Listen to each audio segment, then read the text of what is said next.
and he's sitting on it. Mm. He waiting. Mm.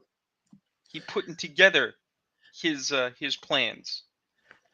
And you That's see, always way worse. for the people out there, we have fun conversations before the start of the show. We So do. fun that the show started late, and that's certainly not because we didn't have all our wheels firing. So, good evening, everybody. It's I mean, another. we certainly weren't waiting on church to crawl Well, in. to to be fair, I hadn't heard from you guys in like 3 days, and now that I find out you're actually alive, I'm gonna need a refund from a couple of hitmen. But We've been I alive mean, the whole time. church. I've been dropping feed.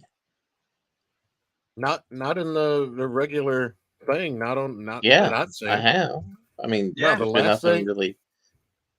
the last thing I see in our chat before I said, "Are you guys alive?" is what I sent yesterday at 11 a.m., where I called Hmm, Stellan Skarsgård and his makeup, preferences real nigga shit. because they Right. are. They 100% Right, are. but nobody responded to anything after that, and I was like, Well, "Is no, anybody no. Well, man, alive?" it's the weekend. Yesterday, Larry put up a thing we're going to be talking about tonight, and I said, "Do we have to?" And he said, yes." And I said, "Stop. He's already dead." But we're going to talk about But it anyway. we're gonna start talking Uh, about something more. Larry put up a thing about GG 2.0, which is fucking hilarious. Yeah, About Gamergate's back. GTA 6. There's a long list of things But that our resident shit miner has gathered. I have. But we're gonna start with Dune, the number two, or Dune Part Two, as opposed to Dune Two, because Dune it's 2 the Electric Boogaloo. no, because Dune Two is going to be Dune Three. So, do you remember when the Dune movie came out that had Jason Momoa in it, and it had Yes. Jason Josh Momoa. Brolin, Jason Yes. Momoa? He was in it. I He I played Duncan remember I Idaho. I mean, let's say it correctly. I remember the Dune movie that had Aquaman and Thanos And in it, Thanos.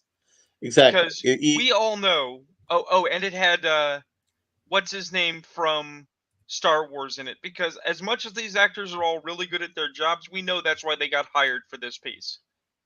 Hmm, hmm. So it also had Spider-Man's girlfriend in it. Don't forget that part. Yeah, We're going to be talking about her.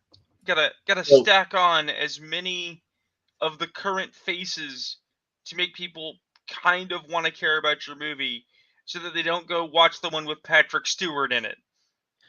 I mean, we're going to talk about that too in the whole context of talking about the Dune too. So Yeah. Church, I don't recall because it was a while ago when we talked about the first Dune movie. What is your Never connection seen it. to the books? I am just tangentially aware of them because my grandfather enjoyed them. Okay. So I've always meant to get into them, but it's such an undertaking that I've just never dedicated the time to it. That is so in fact the same reason I have not read them, but I am more familiar with the inner material. It's like You got to 40K. dedicate.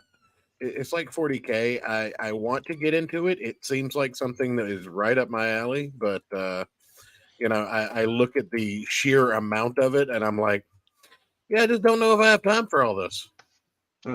so Well, let's the, talk a the little key bit about. difference not only is Go ahead. let me just throw this out there. The key difference is not only is 40K, of course, a Dune knockoff, and it loves it, and that's fine. But 40K is built on short stories. The novels are actually a newer thing, so it is at least a slightly lower bar to entry. Dune, there are no short stories of Dune. Dune is a I massive do know that undertaking.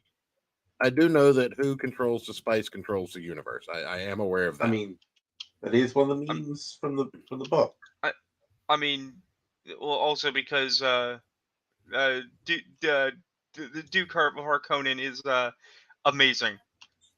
We were talking about In things both where you love movies. the villains. That is one of the ones. So let me just give the plot overview of the second movie. So The movie starts with Paul starting to do his training arc montage for becoming a Fremen. And he and the team go to a conference with all the other Fremen leaders because he'd killed a guy.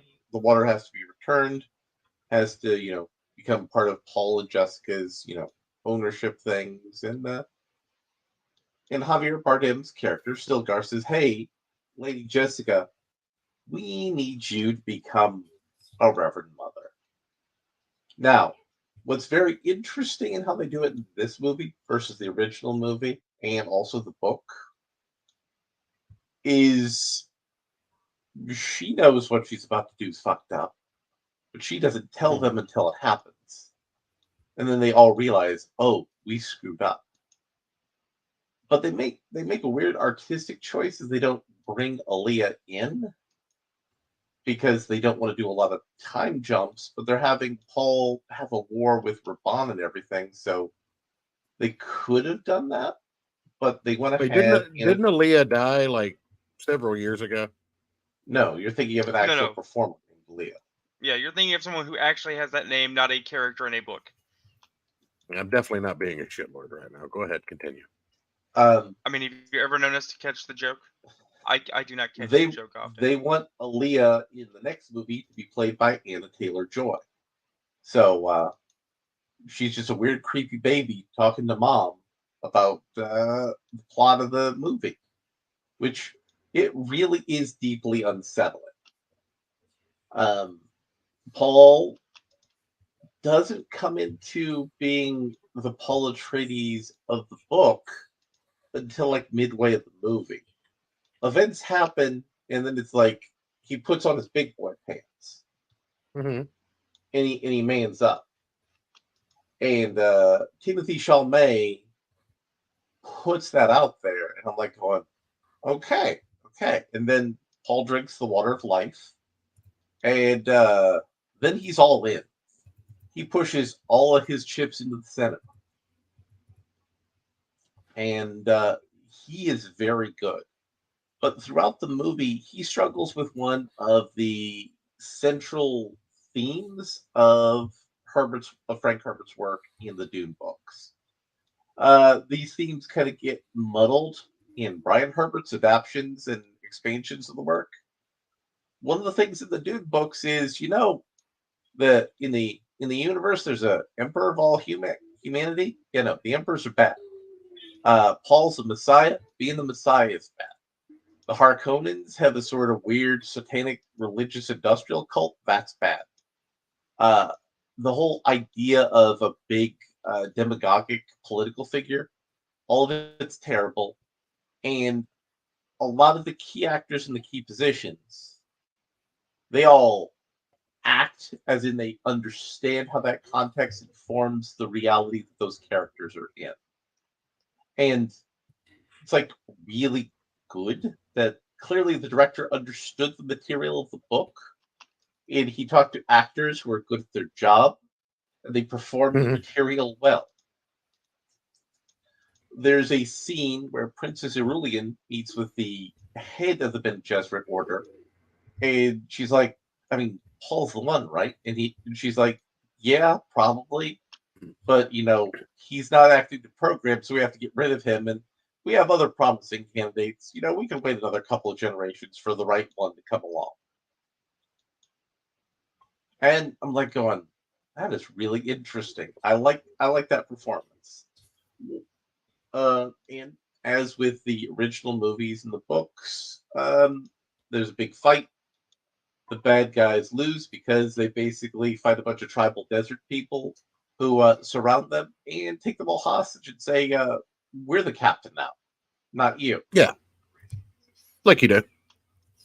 It was very excellent performed. They actually add a little scene where Paul gets the atomics because they were hidden on Arrakis. And I'm like going, that's kind of neat. I kind of like that. And Paul, tells everybody else in the galaxy, say, listen, I'm in charge. I'm the emperor now. And they're like, bitch, we don't have to listen to you. And he says, well, jihad it is. and that's how the movie ends. Now, the movie has a problem, and that problem is Chani, played by Zendaya. She's only really been in two major movie series. This one and Spider-Man. Her acting CV isn't really deep, and she basically played herself in two Disney series. She seems to not be good at playing a romantic uh, lead actress, which is made more alarming because in one of the things she's done, she's played the romantic lead actress with her actual boyfriend. Which is Tom So, Holland, correct? which is Tom Holland. I mean, we could say, she's not in Timothy Chalamet. I mean, that's fine. He's not as athletic as Tom, but they're both kind of thin boys. So I mean, it's not like he's not in her range of type. So in a sequence of the movie where her romance and the tragedy of love between two people being sacrificed for politics and the fate of peoples on the planet and the galaxy comes into play, I kind of really need to believe they're deeply and passionately romantically in love. And I mean, you know, to be vaguely fair, okay. Um, the um the original film, the first Dune film, yeah. uh, did not illustrate that romance very well either. But in And fairness to the other side, that film was mentally broken because it was in development hell, and then they gave David Lynch Jodorowsky's notes, and he's like, "Yeah, I can make this work somehow." well, I just want to bring it up because I have an interesting question, which Give me an eight is ball of, give me an 8 ball, fucking two bottles of vodka. We'll fucking work this out. there's David Lynch. He just says two words: Captain America. um, but no. My question is, because we know that the book is supposed to encapsulate decades of fighting and life and generation and romantic growth. Um, in your opinion, have these films, though they obviously include more of the book, actually replicated the book, or have they followed a path from the original film with book elements? So the comparison that's going around is it's as true to the books as the Peter Jackson Lord of the Rings were to the Lord of the Rings. I think Right. ultimately Dune is too expansive of a story to do it true justice as a single film, uh, which is why I think the sci-fi TV series was better in trying to encapsulate Dune. But I think this was a much better thing that it expressed the world, expressed the themes, the tones of the story. The actors, with the exception of Zendaya, all knew what their characters were all about, and they all enjoyed the characters they were given. They all played the characters well. The actress who played Lady Jessica was a schemer who said, "Listen, my son needs to become emperor in order for him and me to survive, and for my new child to survive. So, gosh darn it, Paul's going to become emperor, even if that means I'm going to screw him out of the love of his life." Right. And that is a deeply complicated, nuanced performance that she pulled off well because she's a good actress. Um, if you like Dune, both of these movies I recommend. If you haven't read Dune and are saying, "Man, this is a really dense book that's almost inscrutable. I don't want to read it." this is something good for you to watch this movie. You can say, yeah, no, I understand why people like this. I understand what this is all about. And Denis Villeneuve has already announced he wants to do Dune Messiah, and that's it. He wants to do the first and second book as a trilogy of movies, which will have Timothy Chalamet's Paul, wandering into the desert as a blind man. I mean, I think he may end up in the Peter Jackson situation where people are saying, bro, we want you to come back and do the rest of these. Well, And on that subject, I just want to throw out there that Delavue can fuck off because no matter what he has developed in terms of creative chops, uh, I I have I will never understand why people in a position of power where what they say matters would choose to be so publicly wrong so loudly. Because no, practical effects are great. yeah, You and your he also CGI dickery can fuck off. he also said nobody remembers dialogue from movies or TV. Yeah, I don't know, from movies. You remember dialogue from TV, but right. no, Like there we'll aren't a remember. million fucking memes that count him otherwise, including but not limited to he who controls the spice controls Arrakis. Mm-hmm. Fucking no. Now, I saw another good movie, and I saw this movie today. It's called The Astronaut, starring Adam Sandler. And this is one of those movies where Adam Sandler is like, I want to do a good job at acting today. I want to make a movie where I can show that I'm a good dramatic actor when I want to be. The Oh yeah, how does problem, that go for him? um, Mhm. his part of the movie worked well. The problem is the superstructure of the movie around him didn't. So let me set up the picture for you. There's a weird purple cloud in outer space, and so the nations of Earth launch some ships to explore the purple cloud. And So basically, force Snoop Dogg went to Mars with Elon.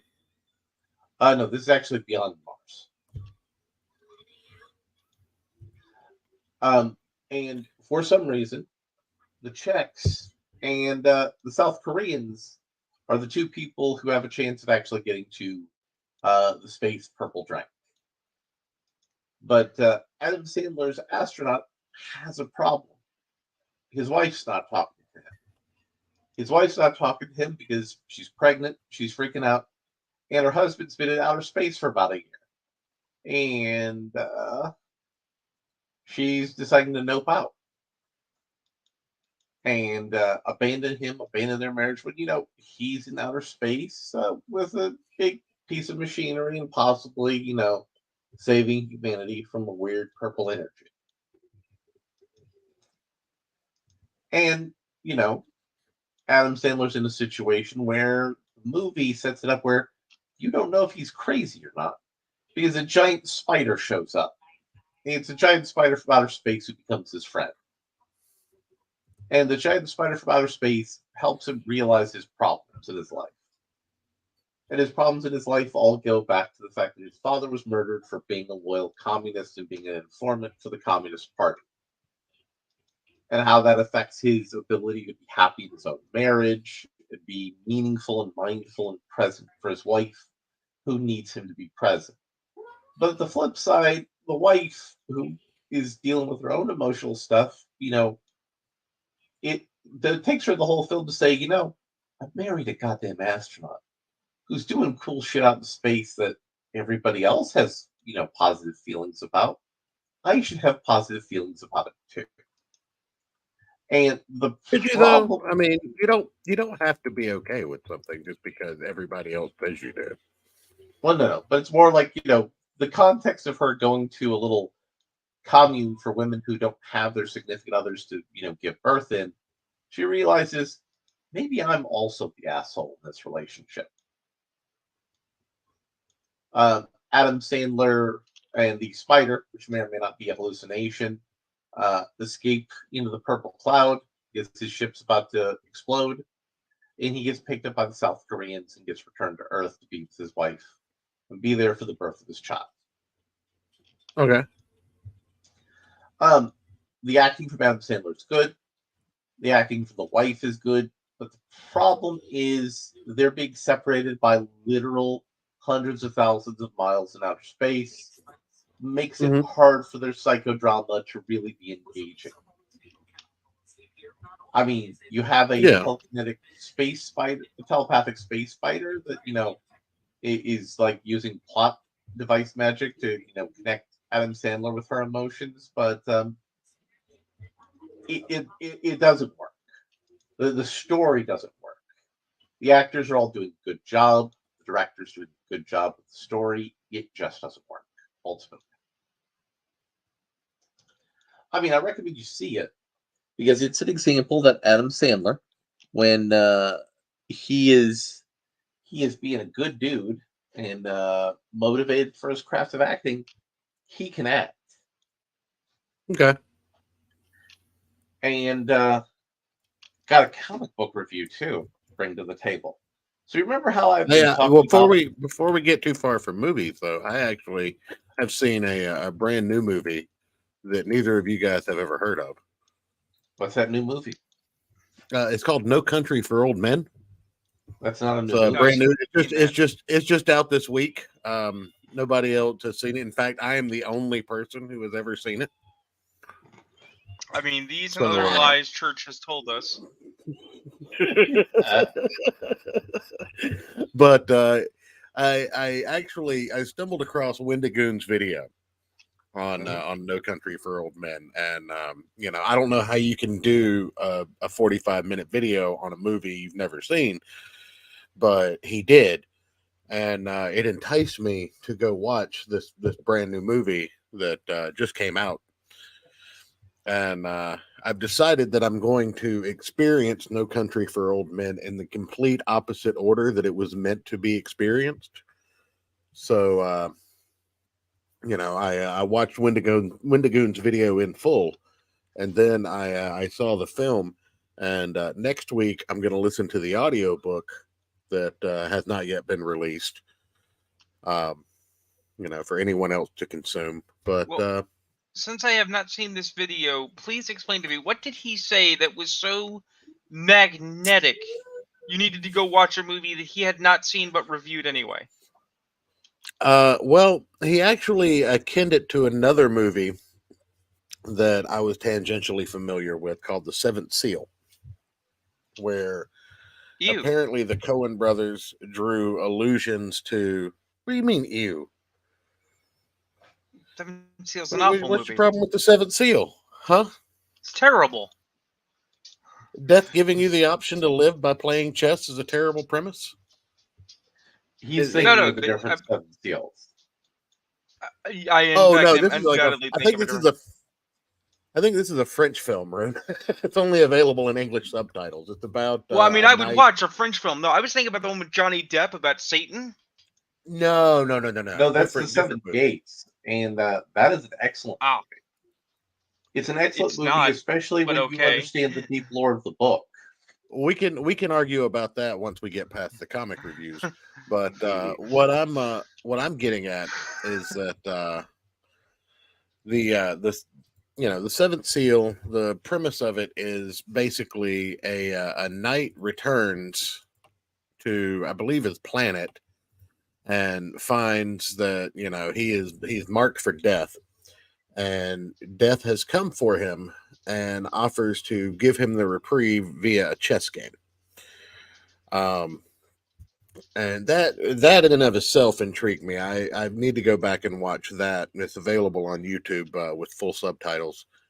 But I watched No Country for Old Men and this is something, bullshit aside, I've known about for a while, but I just couldn't bring myself to watch because so many people wouldn't shut the fuck up about it. And it's one of the few instances... I have had that problem before.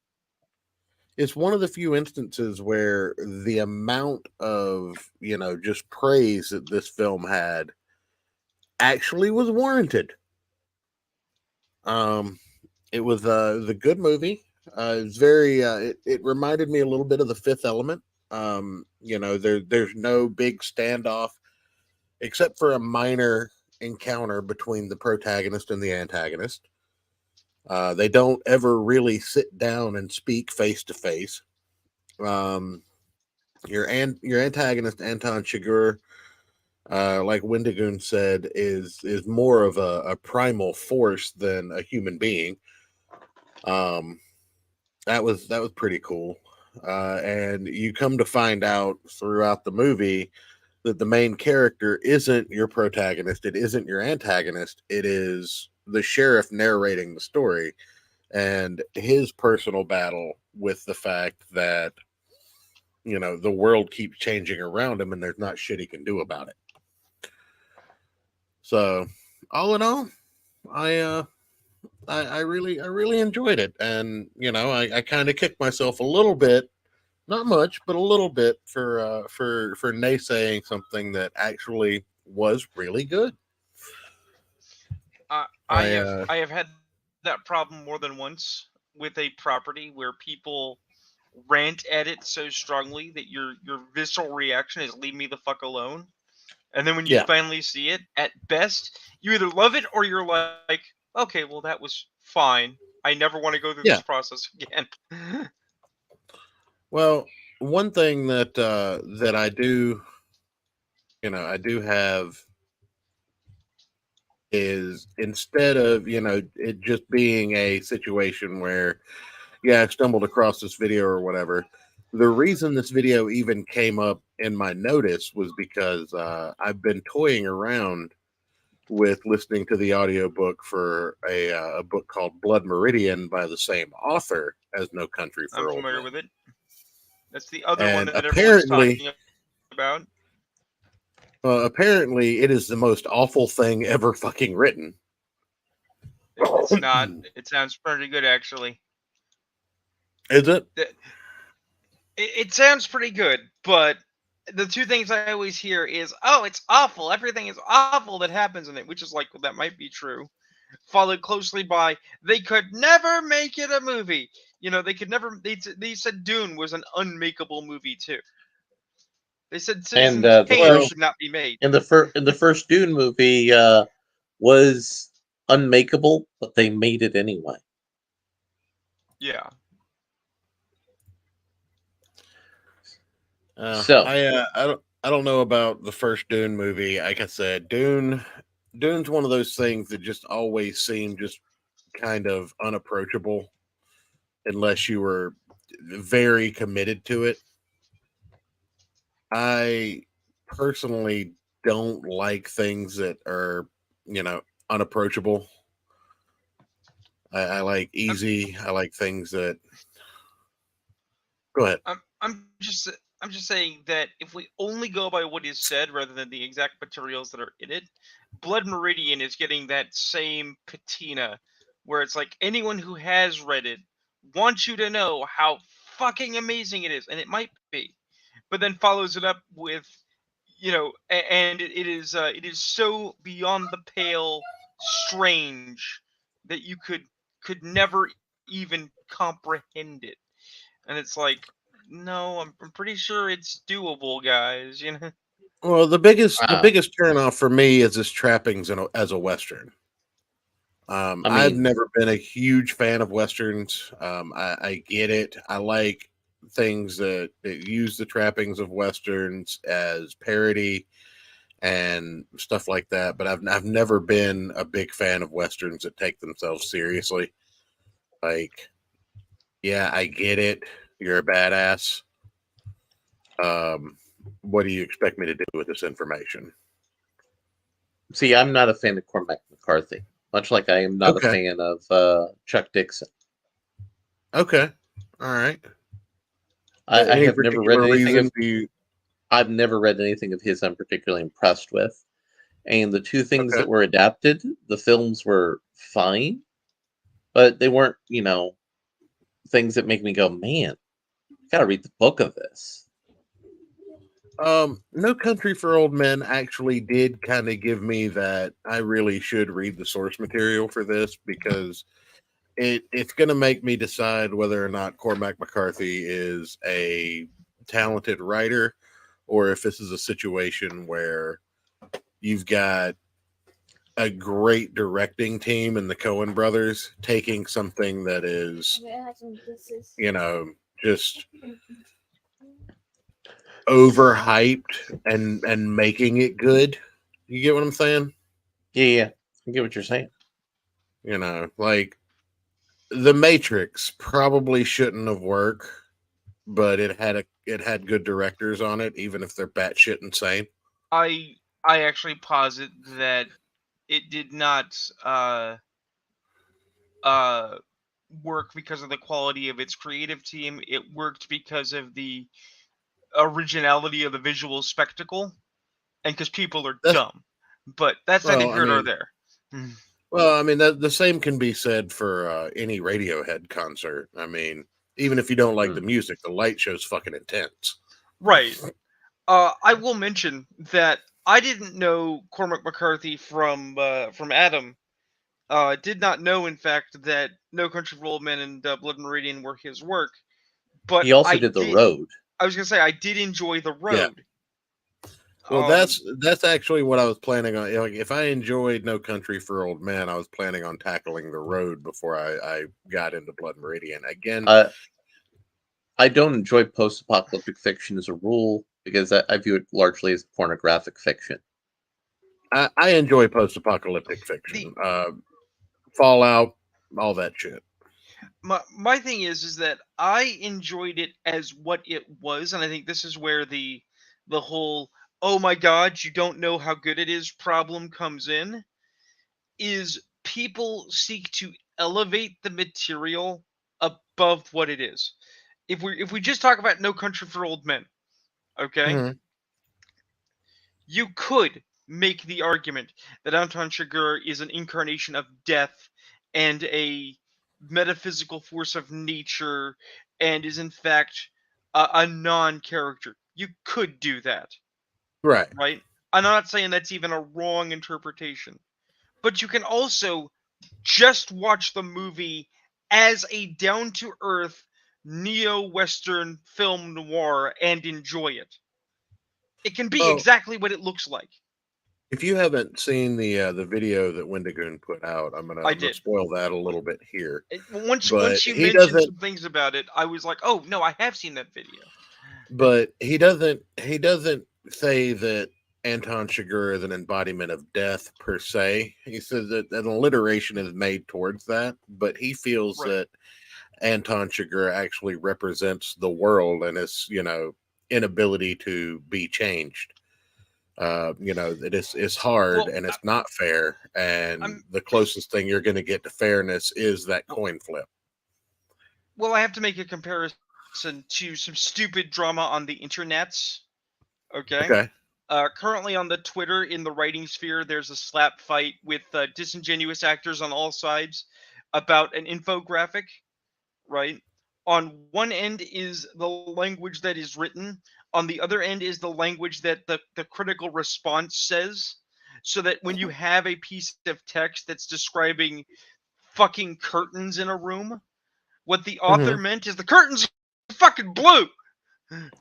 What No, the man, the cigar is always what phallic, Rune.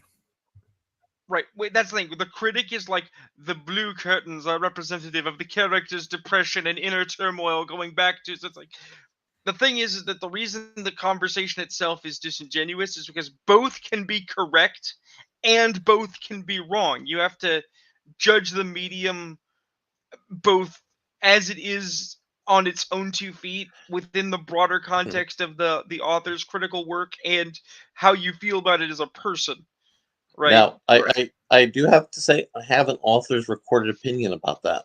What the fuck did you just fucking say about me, you little bitch? I'll have you know I graduated top of my class in the Navy SEALs, and I've been involved in numerous secret. Ah, the cop pasta. Not But the pasta. but Yeah, I mean, so let me bring up the comic one because this is good time. So, Church, do you remember when Marvel Comics said, "You know what? We need to make a magazine for Conan and certain other Yeah, comics"? wasn't that in the UK? No, it was in America too. It was the Oh, was '70s. it? Okay. I Well, remember Titan the Comics. magazines being a big thing in the UK because there were so many regulations on quote unquote Yeah. comics. But So Titan continue. Comics, that's doing Conan, got the rights from Marvel to reprint the old magazine stuff. So Okay. here's the cover. It is it's exactly what you want out of the Conan cover, and they got some internal artwork. No, We man, have there's no half naked there's no half naked woman in it. excuse me. Did you miss the cover? Oh, yeah, I missed the you showed me I saw the other covers. I missed the first one. So Conan just happens to be in charge of a mercenary army in Africa, Okay. and he faces a Tyrannosaurus Well, because yeah. he was tricked into thinking the Tyrannosaurus is protecting some valuable treasure. And then he finds out the treasure wasn't there. But the guy who told him that said, "Oh, it's somewhere else," and the somewhere else is where a bunch of baby Tyrannosauruses are. So Conan and his people murder a bunch of dinosaurs. That is pretty great. But also, there's a backup story involving Solomon Kane and a monster, and your boy Very good. Solomon Kane riding into town to do what Solomon Kane does when monsters are in a town: kill them. Fuck him up. And it has this kind of penciled looking comic style that is incredibly sexy, and it's all in a large format magazine style. Oh, so they Uh, did print it in magazine like standard? yeah, yeah. This whole thing is in Nice. magazine style. They Very have nice. a short story by Jim Zub, who's the guy who's actually pushing Conan here, and they actually have a contemporary comics guy wrote a decent Solomon Kane story. All right. Let me read the section of Solomon King coming to town. 1,000 years earlier, the writer would have been a knight errant in search of the chivalrous adventure. Since leaving Devonshire, he has traveled the length and breadth of the Isles, from the Scottish Highlands to the cliffs of Dover. In that time, he has righted a few wrongs. Does that question the wandering life, or why it pits him against the cruel and the oppressive? Perhaps he is fulfilling God's judgment, a vessel of his wrath. Perhaps it is too proud. He is Solomon Kane, and that is enough. And Solomon Kane goes to see some peasants. The peasants tell him about a monster.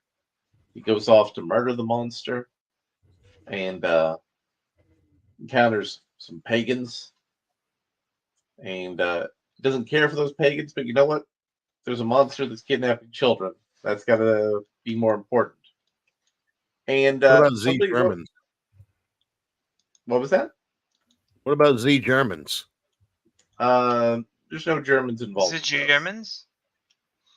But something that Rune will love is at the end of the Solomon Kane story, there's an essay entitled Men Shall Die for This. Robert E. Howard and the Vengeance of Solomon Kane. For man's only weapon is courage, that flinches not from the gates of hell itself, and against such not even the legions of hell can stand. Robert E. Howard, The Skull and the Stars. And yeah, so it's a thing explaining to people who may not know why Solomon Kane is awesome, that Solomon Kane is awesome. Titan Comics is producing Conan jointly with the Howard estate, and they are doing everything right to, you know, pump the brand back up, with simple pulp adventure stories that have always worked and will always work. So if you're not getting this, you really should. If you're a fan of comics, you're a fan of pulp, this is a good time.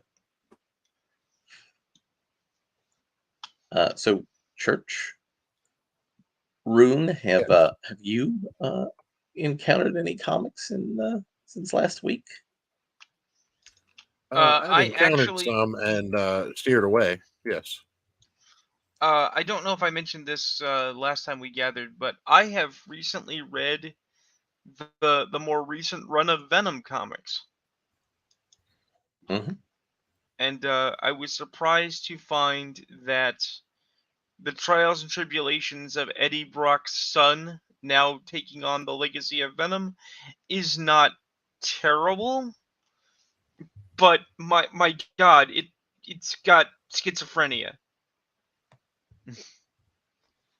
On one level, it wants to be a deep character study of living up to a legacy of negativity and how fathers basically bequest to their children all their worst components, right? How do you do when you're a kid living with the fact that your dad's a fuck up, right? But then it also wants to be a deep space cosmic time adventure with Kang and with Eddie Brock traveling mentally from symbiote to symbiote across a mental symbiont network because Eddie Brock doesn't exist anymore. He's basically just the symbiote now. But he's also an awareness in the symbiont, so he's like the humanity in the symbiont, and so on and so on and so on. And it Does that make it when a self fulfilling prophecy then? Like in the scheme of symbiotes, like is he the reason that they were able to eventually like move away from the symbiote god that made them all evil? well well no, that's the previous story. The previous story is basically Eddie Brock as Venom killed the symbiote god and like ate him and then became the symbiote god. So we had Venom Lethal Protector, then we had a long period of inter between stuff. Then we had Agent Venom, Venom Space Knight, and at some point we got Venom Space God, which is fucking retarded. And it's still retarded. You know, don't you remember when Venom was just about a guy who ate people's faces? Yeah, And wanted to kill Spider Man really, really bad. yeah. You know, what if we go back to Venom being a guy who just wants to eat people's faces? Well, they Then you here's the lose thing. all They the actually nuance that you spent all this time and effort creating. But there's they actually nuance in eating people's tried it. faces. No, they tried it, but they did it in the worst way possible with the flattest, least interesting character. Because Marvel at the time, in the hands of poor stewards, wanted to make statements about the military, but also to contrast the character they couldn't screw up, which was John Jameson, right? You guys may not Mhm. remember, but when John Jameson Werewolf was at the Night. Venom symbiote and was Agent Venom, there was a short period where the Venom symbiote had separated from John, and while looking for a replacement, went, I was with a soldier. He was good. He was a hero. I want to be a hero, and I can't find Eddie. I'm gonna snag onto this other soldier, and found out that what he had grabbed was a cynical, violent, angry former uh Afghani war veteran who was basically abusive to the symbiote. Instead of the symbiote being the invasive negativity in like Eddie's life, or being the dangerous threat as it was with Matt Gargan or with John Jameson, they said, "Hey, what if the human, the soldier man, because Right Wing was the abusive piece of shit in the relationship and was nasty to the symbiont, and that's why the symbiont is going to go insane again." Uh, all this so they could then have a short-lived run called Venomverse, which did not catch on, so they could then have the symbiote return to Eddie Brock and try to make it about cycles of abuse, where when something bad happens, people that are getting better go back to their abusers, because Eddie Brock and the Venom symbiote is supposed to be a toxic relationship. Again, the subtext doesn't work. Can't we just go back to the time when Venom was an anti-hero that ate faces? Yeah. So Church, you know, pull up that thing that I have in the private chat to make Rune scream out in pain. Now, there's a two-part video. This is the first part of the video. All right. And the first part of the video is what made me angry. And the second part of the video made me more angry, but in a dad way. So let's start with the first part of the video. All right. Just Actually, before we watch this, I wanna make a what would you call it? It's not a Surgeon General's warning. I want to make a standard disclaimer. Okay. Mhm. Because our friend Grim Jim made a video about this, and he commented on something important that I think needs to be reaffirmed. We here at the Gospel of Comics are shitlords. We are not scummy, but we like our bad jokes, and we have our hot takes. At no time, in no level, are we in fact making fun of people with actual, tangible, real mental ailments or depression. If you feel bad, and that's a thing, please do what you have to do. That's, solid. On the other hand, we're going to talk about this. Hit that bean footage there, Church. I don't really want to roll this beautiful bean footage, but I will. Okay. Hey everyone, my name is Matthew Mercer, and I am depressed. I think a number of folks out there can commiserate.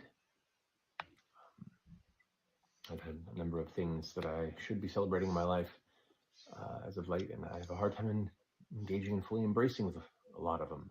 I'm sure some of you have noticed I've been slowly pulling away from socials over the past couple of years. It's kind of part of a self-care regimen. I've had some string of personal and family tragedy, as well as dealing with recurring back pain, which is surging now as we speak, which is great. But I keep myself grounded with the joys that I hold on to, namely my wife, my dog, and honestly, rolling dice every Thursday with my friends. Those are the things that keep me going at times, because it's real rough out there these days. The world is full of terrors. None as prominent and as noisy these days as the awful fucking war in Gaza.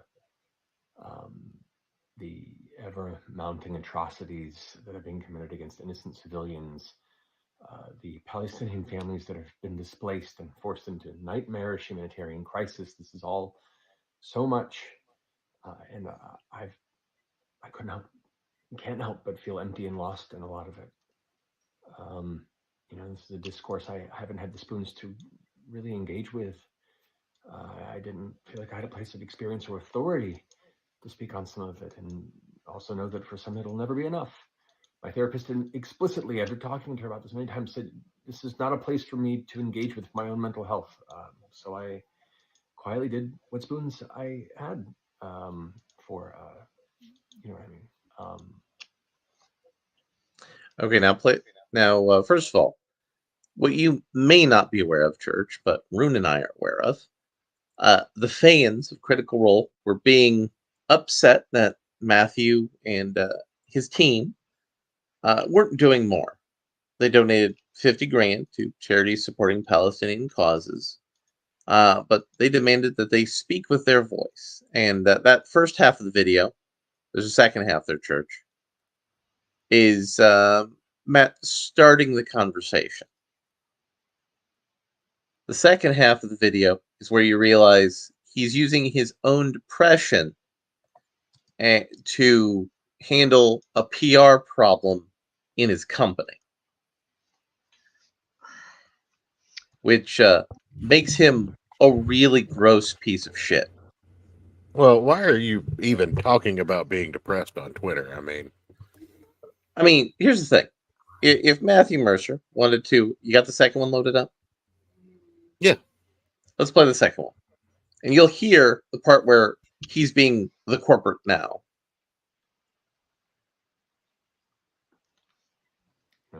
Called our reps, Padilla and Butler, and emailed them multiple times, still are, demanding a ceasefire of all this ridiculousness.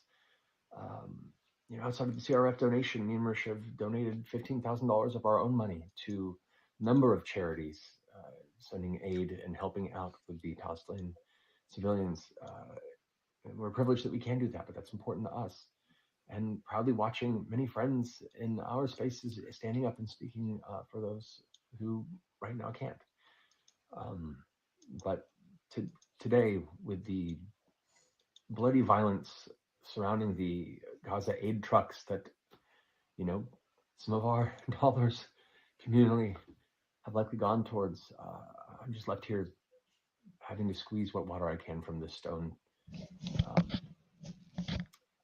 So that before I withdraw back into my cave of self-care and trying my best to continue to offer some form of light and joy in the world, it can be very dark.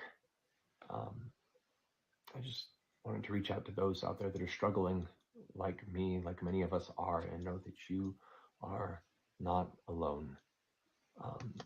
If you can, lean on those who can stand around you. Express the challenges that you have with those you trust, and take solace in the knowledge that what you're feeling right now, unfortunately, is normal given the state of things in the world. Find small ways to bring some light into your world and the world of others, whether it be a hug, a gift, a game. Donate where you can, and if not, research and be informed, and just try and hold on to being a good person through all this. So it's all part of the inertia of pulling yourself out of this hole. It's what I'm trying to do. And I guess the whole point of making this video is to invite you folks out there who, like me, are having a hard time, to let's do it together. Okay? Love you. now you see, he decided to take a global crisis and a PR crisis and make it all about him. And I don't care that's for what that. narcissists do. I don't care for that. Now, you know what Matt Mercer could have said? Like, hey, you've not been seeing me. I've been hearing me talk about stuff. It's because I'm going through clinical depression. And, here's the ways I deal with my clinical depression. And you know what he didn't need to do? He didn't need to talk about a political crisis in the context of depression, because really, if you're dealing with depression, talking about that to people is just saying, hey, as part of your, being depressed, you need to engage in something that is beyond your ken, beyond your ability to do so. It will only make you feel worse. That's a really irresponsible, dickish thing to do. And Matthew Mercer is a piece of shit who doesn't understand the geopolitical crisis. And you know what? He was right in the beginning where he said, I didn't have the space or knowledge to talk about this. You don't. And also, if people are threatening to drag your company on social media, the last fucking thing you need to do is engage with those people and give them what they want, because that means they will only do more shit to you. So I have two things to say about this, and I'm gonna try and make it not a Joe ramble. I'm gonna make it not ragey, and I know that's gonna sound boring, but I want to be very clear about a couple of things. I am not without empathy for people in any current political, geopolitical, regional strife. Okay? I am. I mean, sure, feel free. There you go, Church. You're the cherry on top of the somber sandwich. But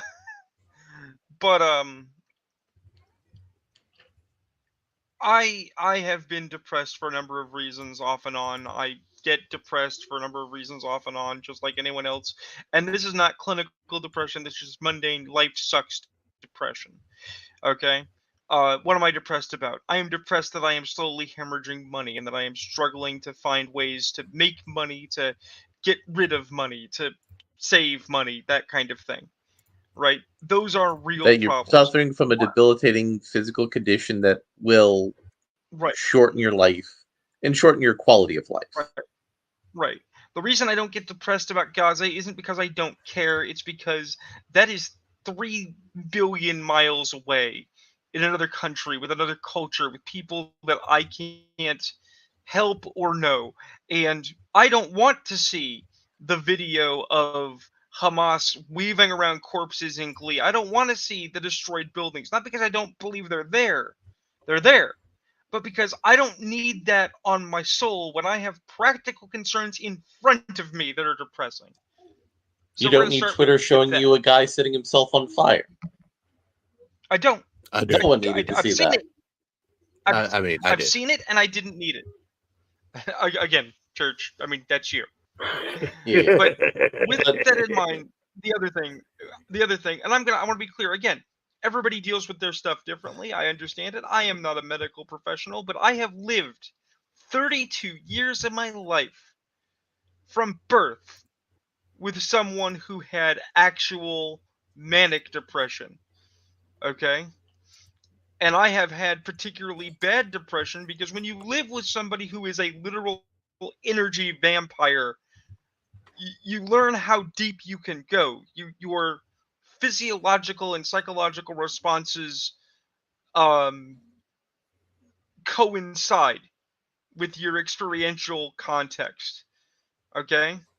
Actual depression, real depression, assuming you're not just simmering with low-key anger that will explode on anyone for any reason at any time, okay? To the extent that you might not even be aware of it because you are angry all the time and used to it, right? Is like being wrapped in cotton, held down by weights. It is a thick, unpleasant blanket you cannot take off. You don't get on your camera and make semi weepy videos about Gaza to the internet about how horrible you feel. You don't get out of bed. You don't pick up the phone. You don't answer the mail. Okay? It is a struggle to find the wherewithal to answer responsibility, and it feels like duty because that's the only thing that makes you move. Actual depression steals your agency, it steals your emotions, it steals your ability to think about anything other than how awful you fucking feel. It's not performative politics. It doesn't give a shit about your company. Matt Mercer is not depressed. Matt Mercer had a sad fucking day. And sad man can go wipe his tears away with fucking money because he is not fucking depressed. All right? If he well, wants to make me less depressed, he can give me some of his fucking money. And maybe I can buy well, 5 minutes of happiness. Who knows? You you know? see, Oh wait. Money he can't buy happiness. Shit. That's a he lie. he I know. he described things that make me think he is going through depression, but instead of saying, I've been very successful in my life. I've achieved things and I've done all of that with depression. Here's what I've gone through. Here's how I feel, and here's how I get through every day. Th- If he had just th- ended that video that way, he would have done a good thing. He would have helped people. that is actually what I was saying when I said that everybody deals with their own stuff their own way. You and I, Larry, have a friend in common. They are very depressed. Why are they depressed? Because they live with a mom what's crazy in a house with way too Mhm. many people and like 3 or 4 dogs who are excitable puppies. They are the mature adult in their household despite being the one of the younger people in it, right? And let's call it what it is. Nana is dying. Maybe not Yep. today, maybe not tomorrow. We always pull that they're going to get better, but I mean, she just had 10 blood transfusions. They didn't find what's wrong, and they're hoping to deal with it with tests. But Nana is fucking ancient. She gonna die. It's gonna happen Life one is a day, death sentence, and right? no one gets out of it. This friend of ours gets depressed, and she is so depressed. None of us who would do anything for her we could can do anything for them, right? So I end up spending my nights because I know how bad depression is, sitting up with them. And what do? We watch movies. We watch clips on YouTube. We watch cartoons. We ramble about stupid, useless, unimportant shit because she would rather do anything than lay on the bed, assuming she can and the dog hasn't pissed on it, to stare at the ceiling. Okay? Because she can't sleep. All right? That's actual depression. That's how awful that is. Right? Yeah. I'm not actually saying Matt Mercer can't be depressed. I'm saying his motivations for making these videos are disingenuous as shit. Depressed people don't make these videos. They don't. It, You know, yeah, actually, it's an aberrant I'm going to go behavior for darker. a depressed person. I will go darker. I will say the depressed person that does make these videos would be very happy and talking about how things are getting better and how they've got all their stuff handled, and then they'd go and do a thing in Minecraft. Yeah. Right? A long walk off of a short That's pier the type person. thing. Yeah, that's the person that makes a status video while depressed. Yeah, and this is why I wanted to talk about it, because to me this was just like really offensive for a person in his position to do.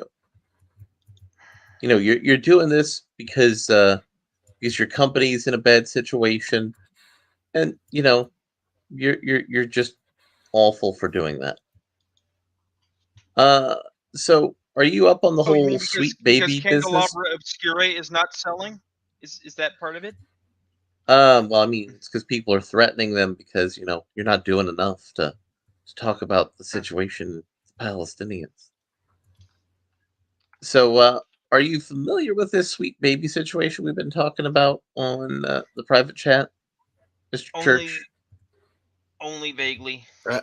I am not. I have been paying attention to the Jeremy Hambley and fucking Ian Miles Chong thing. Well, what are those two psychic vampires doing? Well, Jeremy Hambley is attempting to sue Ian Miles Chong for defamation and slander.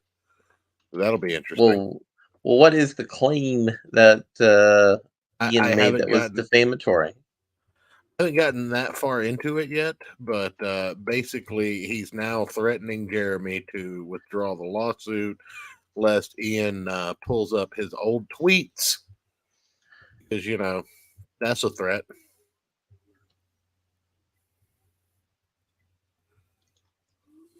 So, all right. No, so I'm pretty sure it has something to do with Ian Miles Chong calling Jeremy Hambley a grifter or some shit, which is basically their insults towards one another. I mean, in fairness, and I'm saying this from the perspective of somebody who, if you could have somebody come to me tomorrow and say, Larry, how would you like to be as big on YouTube as the Quarter Pounder? I'd be saying, how do I sign up for that? Right. Please, sir, may I have another? Yes, most of your big YouTubers are grifters. They produce content to mine their pay picks. That's the way this business works. And you, me, and Rune, if we could be in that business, we would all be in that business right now, today. So yeah, no, that it's an insult only in the sense that it's a thing that's real. So, Sweet Baby Inc. was a company that was founded by a former personal assistant of a person you might know of, named Anita Sarkeesian. Oh yeah, And, that name is something that I've heard before. And they provide sensitivity readings for video games, and they advise people on how to make video games more progressive and tolerant and open-minded. Are they responsible for removing Tifa's breast from the Final Fantasy remake? They might be, but you know that Batman video game, the Suicide Squad kills the Justice League, where they peed on the Flash and they left they left Jon Stewart naked in his underwear, Yeah. even though that's not how Yeah. Green Lantern works. That was their ideas. They've been shitting up video games right, left, and center to make it more part of the current contemporary politics. Well, there's this website called Steam where you Yeah. can curate and recommend lists. So there's a guy on Steam who said, "Hey, I'm going to make a feature that if you subscribe to it, it'll let you know anything that Sweet Baby is involved in as a company." Okay. And where he got this information? From their website. Yeah. And they tried to get Steam to remove this. Steam didn't. So they then Seems to go proceeded fuck to. yourself. So they then proceeded to dox the person who came up with this, and release his docs on Twitter to the sort of people you releasing doxes to on Twitter is deeply and profoundly irresponsible. And for some reason, Uncle Elon has not banned this person, even though this is a clear violation of Twitter's terms of service on doxing. Okay. And this is why Rune casually referred to it as Gamergate 2.0.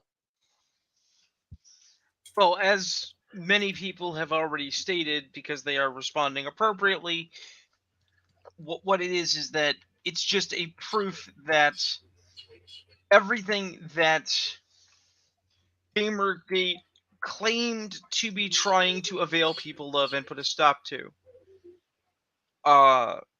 had I don't want to say no effect, but the people that they were calling out did not lose their jobs and did not in fact pay for their bullshit. They were driven underground and just waited until they thought they could get away with doing more of this shit. So here we are again, discovering a informal whisper network, again using the rumor mill to spread information. Oh no, it's not an informal network. It's a company. Right, but that company is motivated by these same drives as the Zoe Quinn collaboration. Isn't Zoe Quinn also part of this Anita Sarkeesian thing? Didn't they join forces when they went to the UN? Oh, they did. They did. Also, Sweet Baby has employees who DDoSed people who were putting this thing up. And, they're the ones who want to make characters look awful. But how would you like some good news? Would you guys like some good news?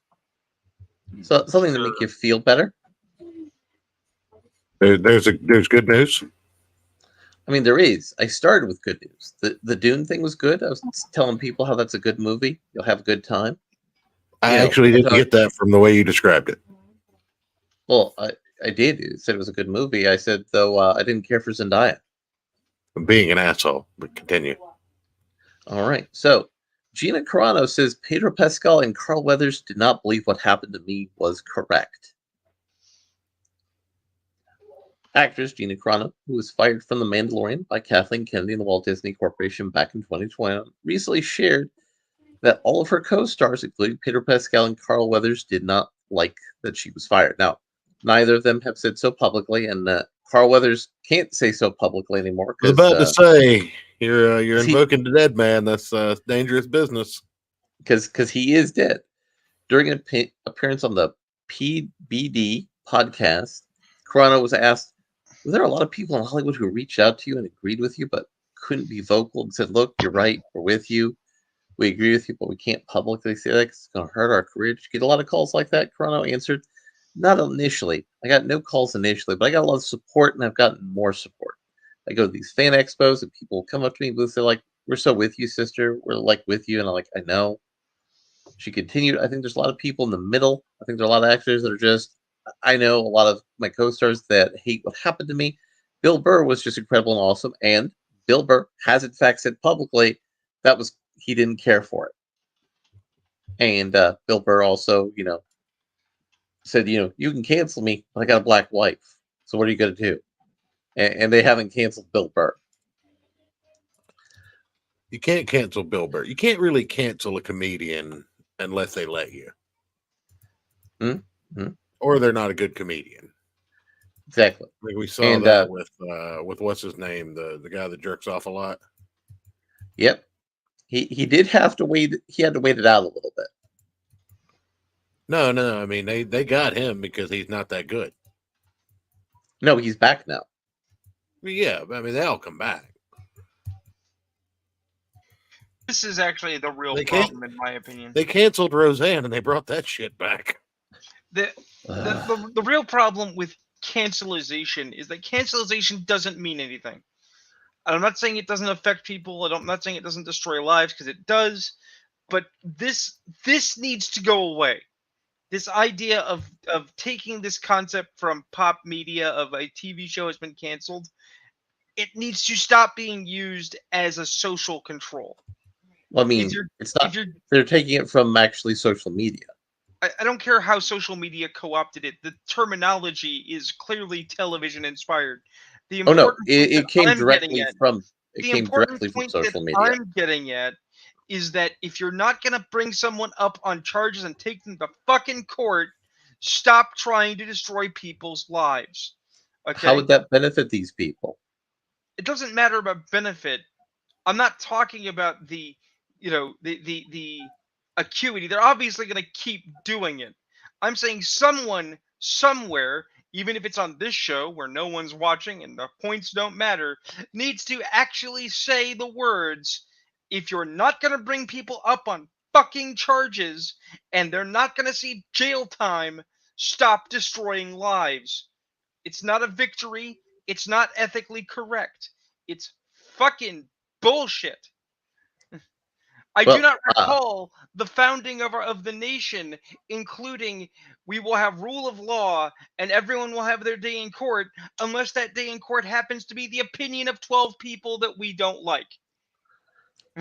Right. No, I mean, they literally did used to drag you into the middle of town and let people sling shit at you. Yeah. Again, I was wondering nothing new. I was wanting to present some more positive things. We finally see a test image of what the new Superman's going to look like. It's classic. Old school. I'm guessing the cape probably has like a CGI like add-on for length. But short cape's actually canonical. Okay. But I still think they're probably going to like do a little CGI lengthener on it to do like some of the cooler like flapping effects. But what do we all think of this this new style, especially the S? I don't like the S. I'm going to be honest. That's the only thing I don't like. Like if it had a bottom, I'd be okay with it. But it does not have a bottom. Yeah, he's got the red underwear on. It is not the symbol for the House of L. Yeah, but I mean, he's got the red underwear on. They're not red underwear. They're strongman pants. They're strongman pants. He's got his strongman pants on, and he's currently out there doing promotional material wearing big baggy sweaters because he doesn't want people to see how actually swole he may be. We don't know how much that's a muscle suit, but he's trying to hide that he's got muscles now, to at least some degree. So, what do you think of the new Superman look? All right, on the practical of what does this dude look like in this suit? Yeah, it's just Superman. It's okay. In the broader sense of, do I give a shit? Am I enthused to see? Oh, they're going classic. No, I don't care. I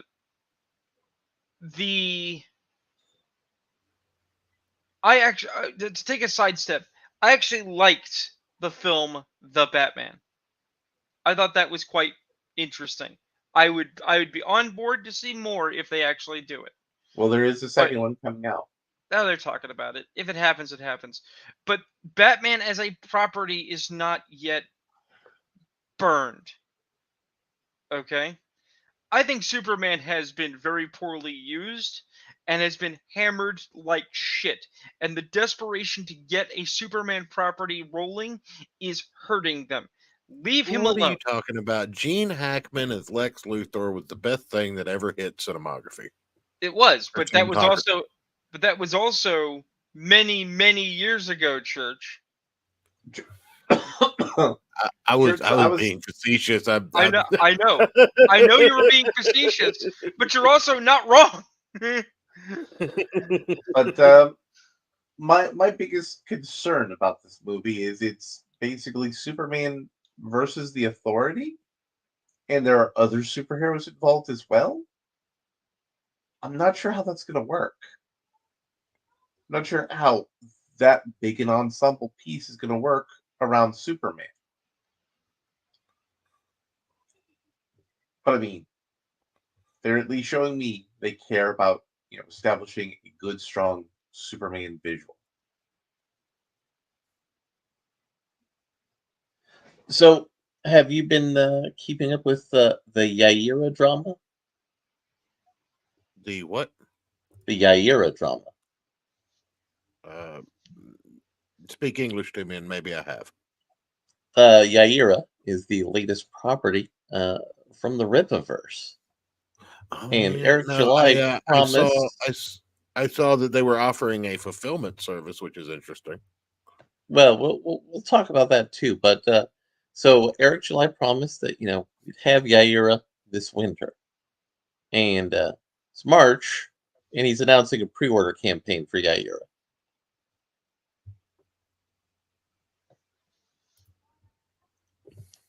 In tandem with him offering a fulfillment service. Okay, I don't hate it. So, well, I'm saying that it's kind of suspicious that he's not able to achieve his goals, and now he's offering a service to help people achieve their goals. It's bad timing. It's bad juju. Is that what you're saying? That's what I'm thinking. Yeah, and I got another piece of positive news that that nature is in fact healing, and we should celebrate when nature heals. So there was a moment in wrestling where a female wrestler was getting booed for having a bad match, Oh and yeah, and who was it came out in her? Dave Meltzer, who was a controversial wrestling journalist figure, but he is popular with a lot of the people who want to have a more modern audience's wrestling aesthetic. If you're a wrestler, get mad at the company for putting her in that position. Don't get mad Yeah, at the fans. If the fans see a bad match, they've got the right to boo. And either they see a good match, they've got the right to boo. There's a line. Now I think we're getting way too sensitive. I'm going to get ripped on this because it involves women, but that's my feeling. If you're a pro, Jesus Christ, which is part of being a pro wrestler. If they yeah, say something racial, if they say something really bad, sexist in this day and age in that arena, fucking shut them up. Yell back at them. Tell security, whatever. But when you're booing someone or saying you suck, that doesn't cross the line of behavior that fans shouldn't be doing. So, right. should fans tell people they suck? Yes, absolutely. How do you get better without criticism? Hmm. Hmm. So, Hundred you have percent. any other content that is in your pipeline, Mr. Church? Well, I mean, as Dungeon Crawler Carl's Jr., I I'm eagerly awaiting, and I actually have joined a creators Patreon for the first time in forever, and that is one Mr. Matt Denneman, the author of Dungeon Crawler Carl, as he is releasing some chapters a little early for the next book, and I'm gonna say that never have I been so excited. I don't know what my children are doing besides being psychopaths. Um, I don't approve. Stop being psychopaths. But Now, as like I say, as these chapters come out, I'm finding more and more that this is just some good shit. Yeah. Oh, on a And related news, have you heard about the interesting revelation about Helldivers? I've seen some stuff about that game. I'm Have you not heard sure. of Joel? Do you What know is who that? Joel is? No. So this is a game that you can get into the big MMO style world, do your war, fighting bugs and robots. But there are All also, right. like all events, there are campaign type events where everybody gets in and does big raids, right? Normal Yeah. MMO stuff. Yeah. Well, Helldivers, all the raid and events have a game master who's one of the developers named Joel. And the players lost an event, and people have now taken to cursing Joel whenever things go wrong in the game. Yeah. Fuck Joel. Um, the argument is that there's a story, and Joel's curating and crafting it for the players. But what do you think about a game master for an entire MMO video game? It's not new. They've done it before. EverQuest had GMs. WoW had GMs. Whether they were good at it or not, I mean, you judge by the product. I mean, are you familiar with Helldivers Rune? Yes, but I also have been actively ignoring Helldivers because people are retarded. I mean, it's a simple game. You fight for Super Earth. You defeat the bad guys. Well, no. Here's the thing. So you have 3 steps of stupidity, right? You have people who have only played Helldivers as a game and like it, and people who don't like it because super fascist, man. And they can both get fucked. I mean, if you like it and you're not he's mouthing off, more power to you. But if you're somebody who feels you must fight to defend your game because the extremists say you're a fasci, shut up. Stop it. Just stop talking. Don't feed the fucking trolls. Stop it. Get some help. I'm sorry, what? But stop it. Get some help. Yeah, really. Then you have people who saw Starship Troopers and put together that Super Earth is a Starship Troopers joke. And they're going, no, guys, it's Starship Troopers funny because Starship Troopers rocks! And then you have people Starship going... Troopers does rock. And then you have people going, no, Starship Troopers is super fashy! Because they don't understand the joke that, yes, it's super fashy. Well, And I then mean, they're getting... And then I getting do into have an important piece of academic research on literary people who are media literate. Yeah, but that's... I've got a peer-reviewed study right here that says... says you're a pussy. So, they're slap fighting like slabs of meat and should fuck off. Because I'm going to say the controversial opinion. I have seen Starship Troopers multiple times. Mhm. I like Paul Verhoeven's work, even if Paul Verhoeven is a softy little Euro boy. An extremely weird dude. You know what? It's not that great a movie. If I had to choose between the two of them, I'd say RoboCop is better. But you know what? I don't think that Starship Troopers is a bad film. I just don't care for it. I'm allowed to not like things. That's okay. And Well, then we have the third group of idiots, which are like, you don't understand. Starship Troopers, as envisioned by Heinlein, was in fact an anti-fascist manifesto outlining the foolishness of a military oligarchy. That's not what. And he then said. you have the people saying other things, and then you have other people saying, well, you can't even consume fascist media because it will destroy you and make you the evil. When the fact of the matter is that Heinlein was a massive fucking troll and is laughing from the grave at all of them. He was a very weird libertarian. And it doesn't fucking matter. Because at the end of the day, Helldivers 2 exists. Helldivers 2 is a game that is already successful, and all this bitching and slapping and fighting is just going to make them $1 billion more. Yes, and we should support that because it's not made by a AAA developer. No, we should support them because they're a game company who made a game we like. We should not support the drama that is going to make them money by accident, because that is a message to developers: do drama games, which is how we get things like another subject for tonight's show, Saints Row the 5th. I mean, Did you Saints watch Row, that? Did you watch Saints, that video though?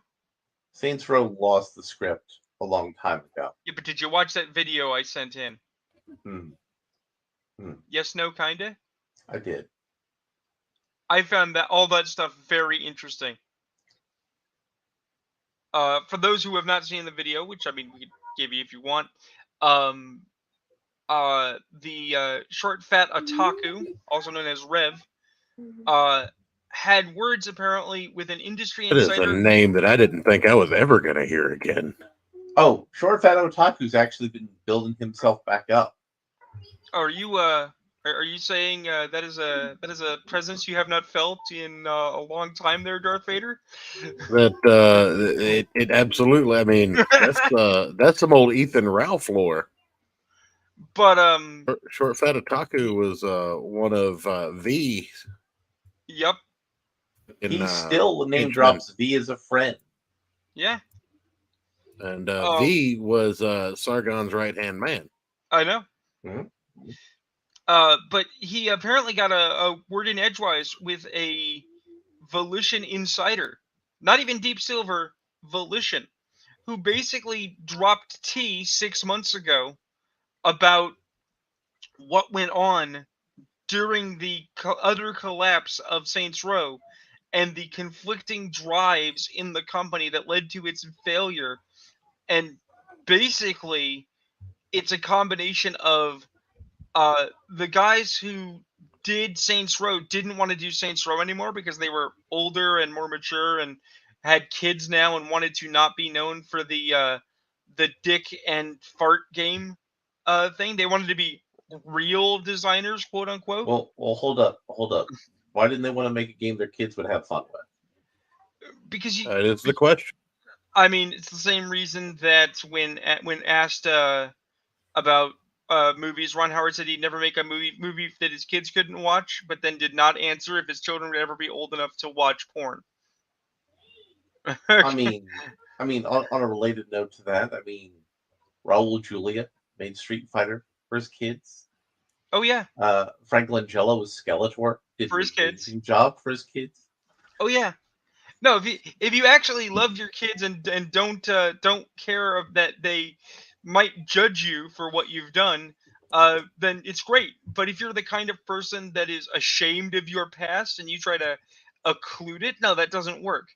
But then you have Deep Silver saying, "Make Saints Row, $1 billion," and so Corpo scrubbed people that weren't playing ball, hired on quick political point hires who wanted to retool it, and it wasn't working. You just see immediately how it just starts to not work, because the farther you get from the core drive of a thing and try to add in more bits, and you get more hands, and there's more production oversight, and there's more interference, the more that it just burns.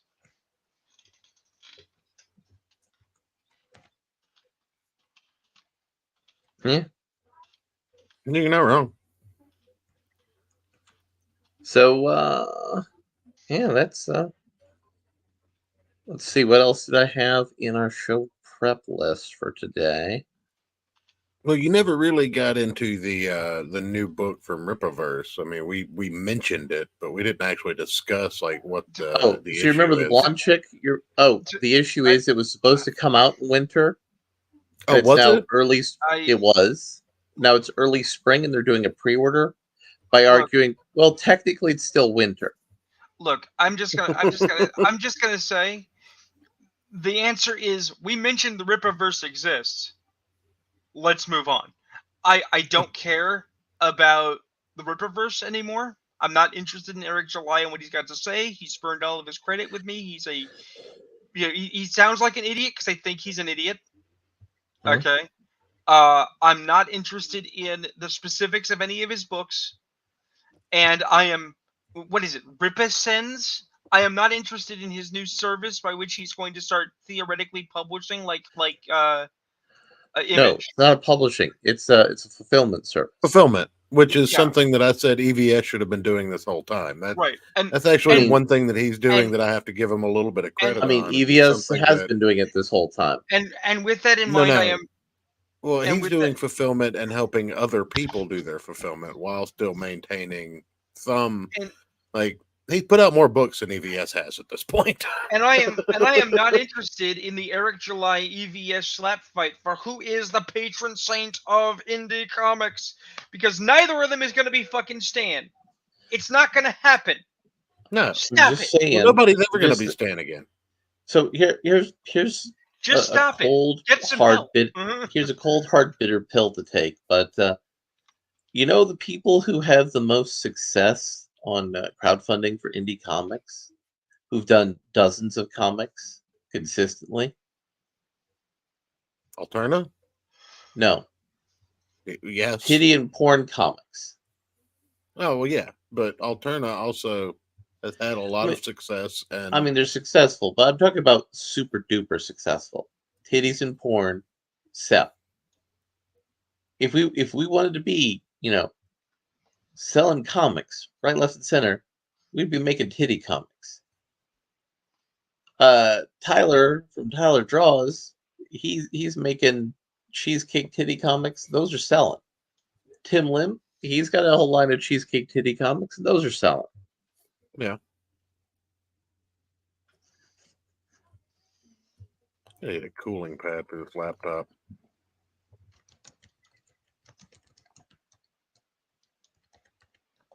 It's almost on fire right now, which is pretty good. I mean, Maroon recently had a computer loss, so don't lose your computer. I think I'll be okay, but I was able to save it, but it was rough. well, this is an old laptop. I have been sitting here for the last 5 years thinking this laptop was 2 years old Yeah. because that's how time works in my head. Right. But no, I mean, I think I'll be all right regardless. I just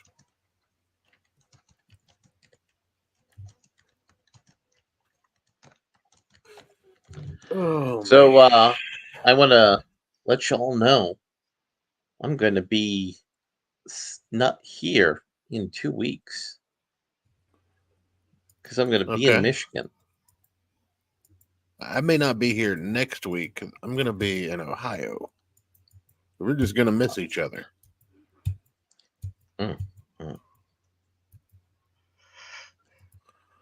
I have some Skyline chili to eat, and apparently a gourmet grilled cheese place to check out.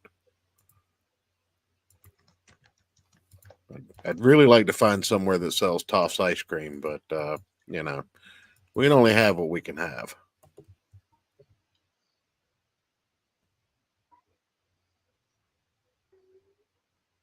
Oh.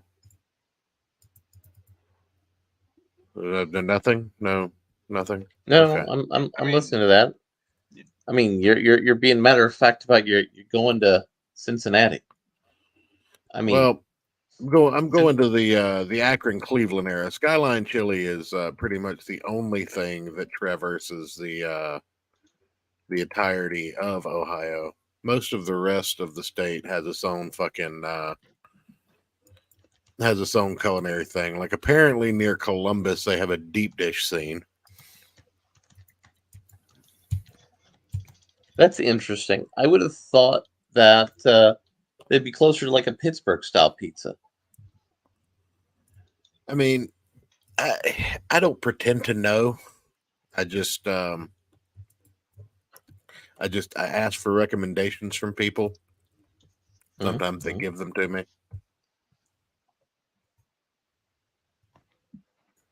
I was told that if I was in the Columbus area to check out the deep dish pizza places, because apparently that's a thing. But not going to be anywhere near where I'm at. And anybody that knows me knows I have no interest in the Football Hall of Fame. I watch my annual hand egg game, and I pull for the Eagles because that's how much I care about football. I mean, the Eagles aren't always at that annual game. Huh? They're not The always Eagles at aren't that always annual what? game. At that annual Oh no, game. no, no, no, no! I'm an Eagles fan, and I watch my one annual game, which is the Super Bowl, the Superb Owl, if you will.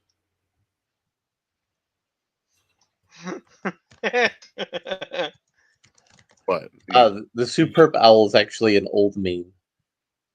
yeah, I didn't just make that up, Room. I can't take credit for that. I just That is a classic 4chanism. that's just it's aging good. me. Really, is all it's doing. It's just showing my power level. Pretty soon, you guys will find out that I was the guy that was putting teal'c symbols on people's foreheads. I mean, I already knew that. Yeah, well, I told you that in confidence. So, I mean, yeah, but I mean, now you've told everybody. I mean, are you the worm or are you the host? oh no! I was neither. That was my contribution to 4chan for a summer. Is people would you people were would literally post just going pictures. around drawing them on people's foreheads.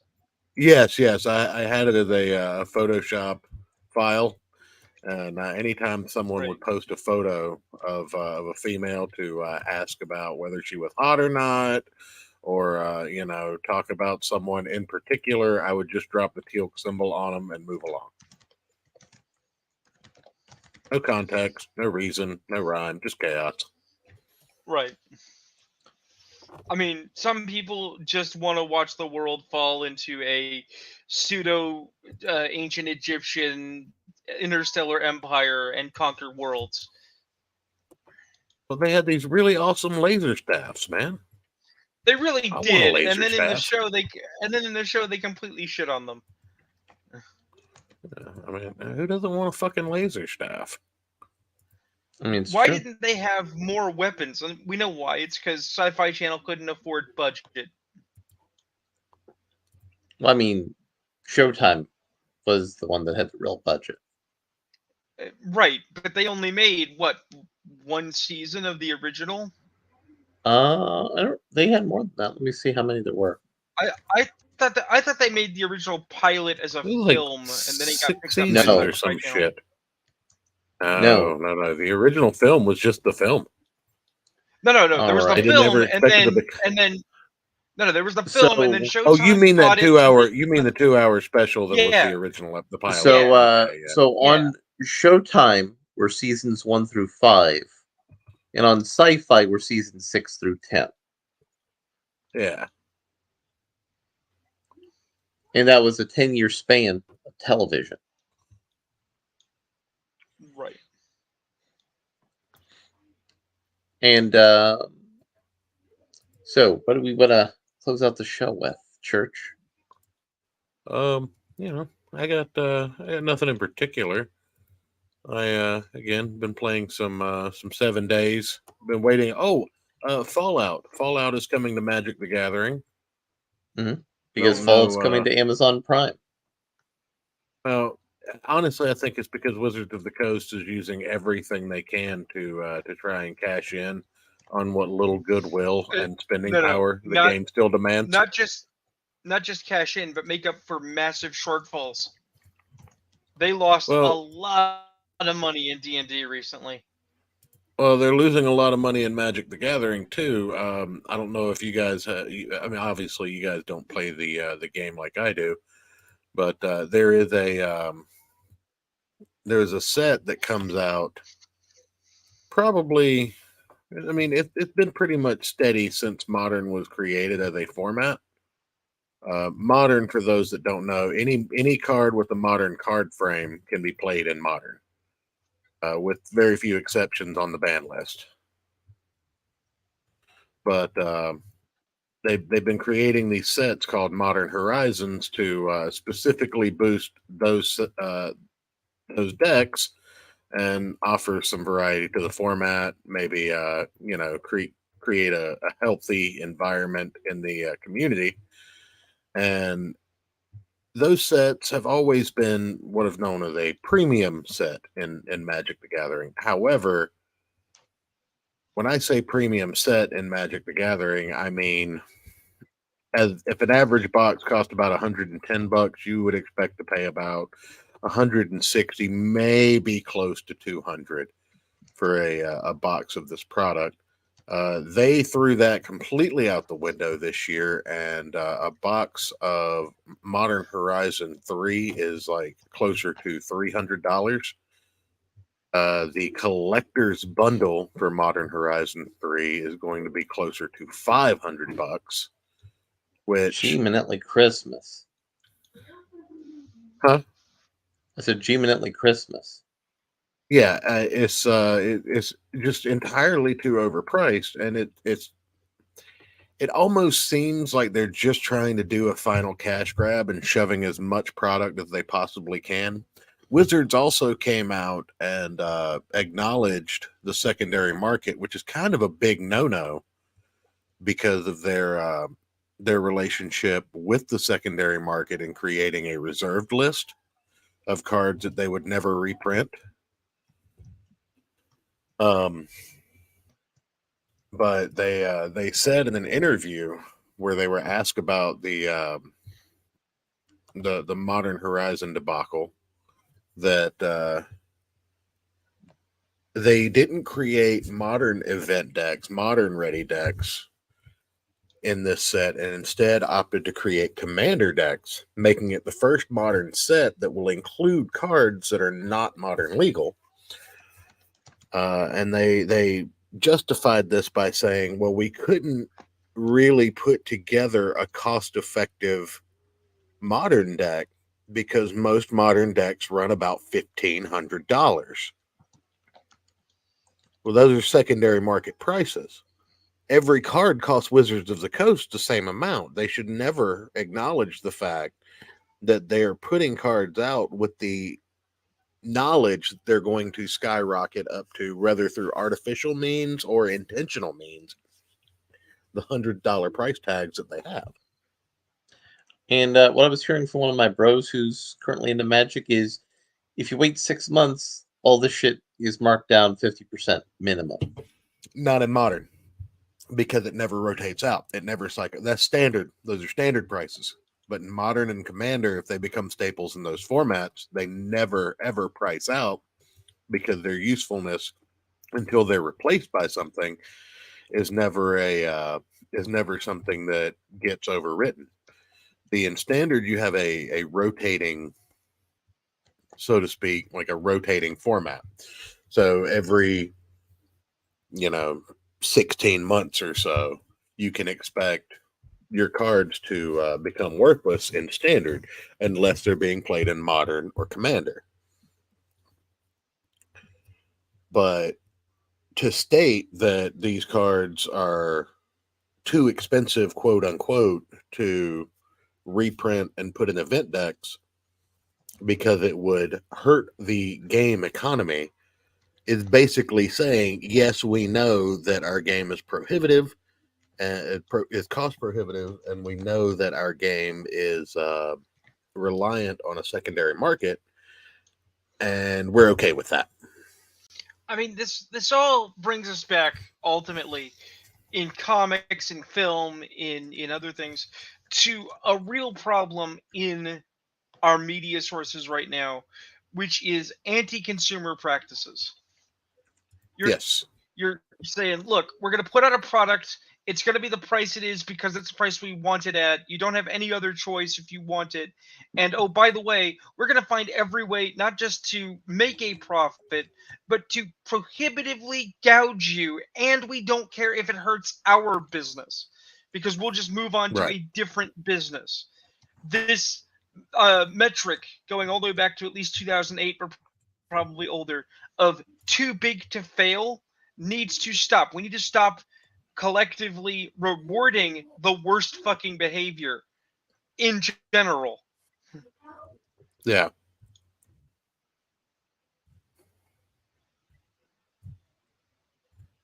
No, but we're never going to, and that's the problem. We're never going to Sure. stop rewarding the worst behavior possible because the worst behavior typically has the best rewards. Right.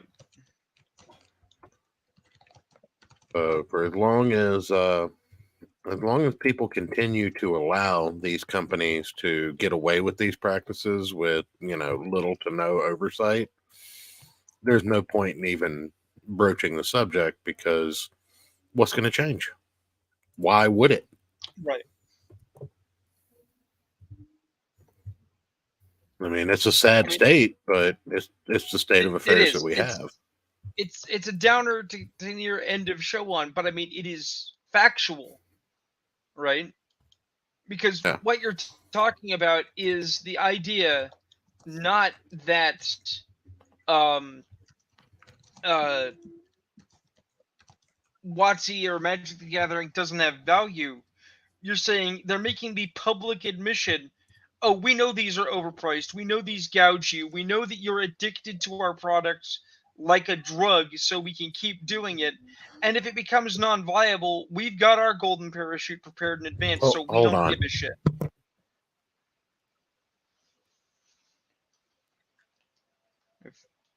I assume the small children. The small people, the wee folk. The true power behind the church.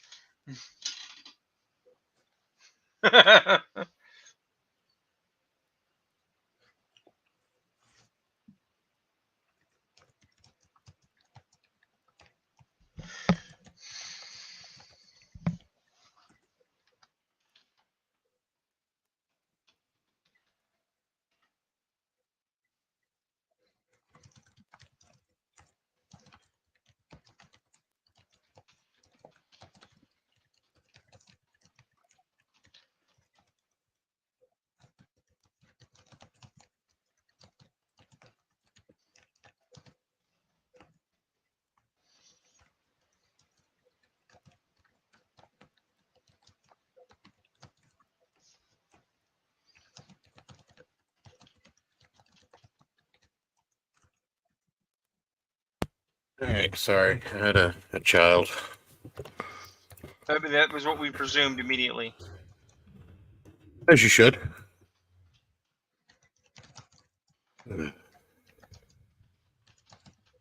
No, I don't know. The consumerism that we're like the consumerist practices that we're seeing in these companies, everything going to a subscription based model. You're not able to own anything anymore. Let's just, I mean, keeping it close to what we were talking about. Rune, you've played the game. Mhm. Larry, I'm assuming you have, but just never stayed with it. I've gone in and out. Okay. Are you familiar with what a proxy is? Yes. Okay.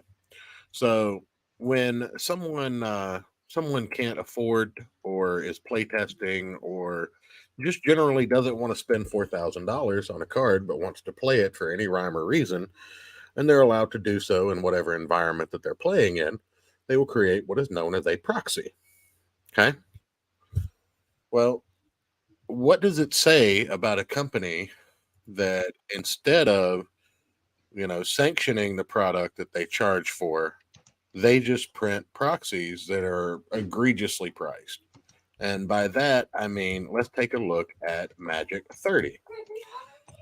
Right now, you can get for the low price of $1,100 or $1,010 a 30th anniversary edition display, which let's see,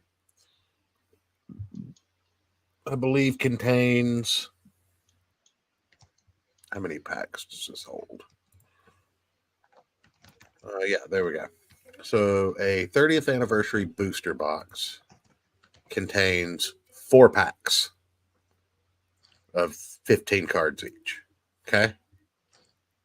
This is $1,010. Now, these are all reprints from Alpha, Beta, and Unlimited, which means you can get dual lands, you can get Power 9, you can get, any of those old cards, right?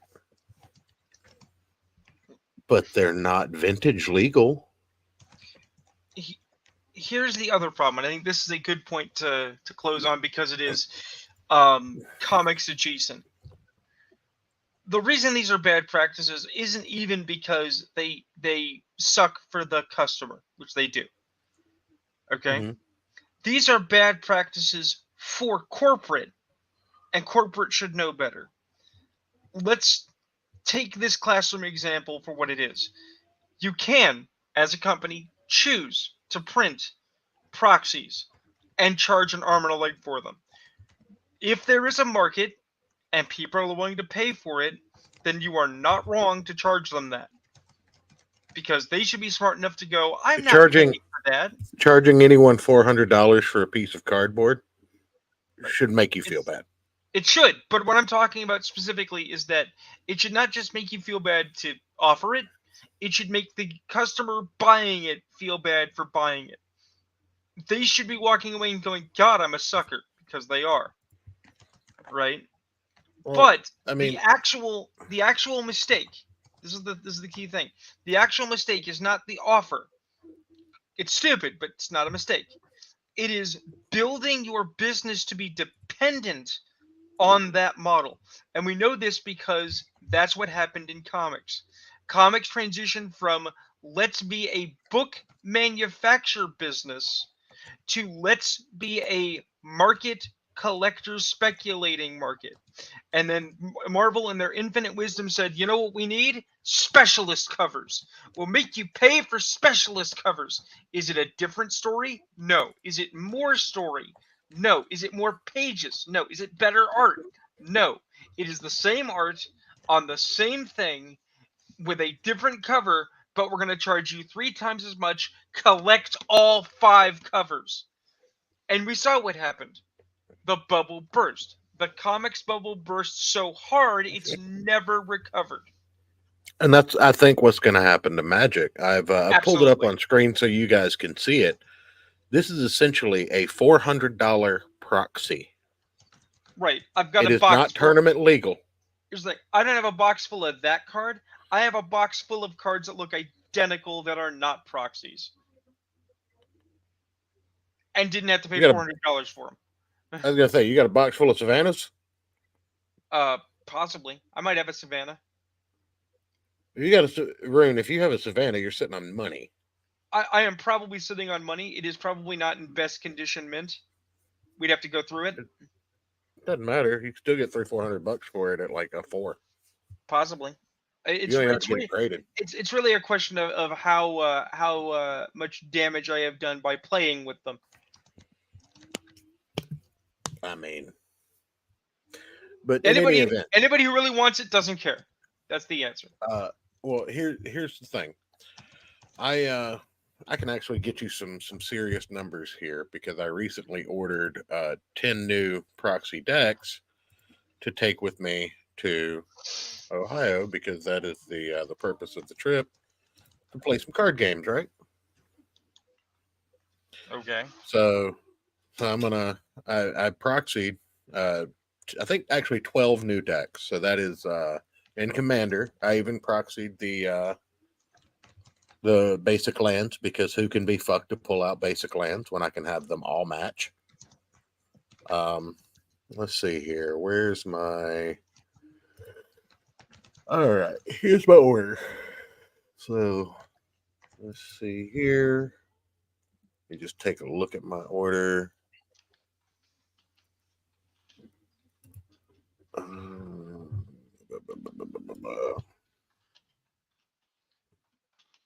There we go. All right. So I got 612 cards. Let's do this math real quick. calculator.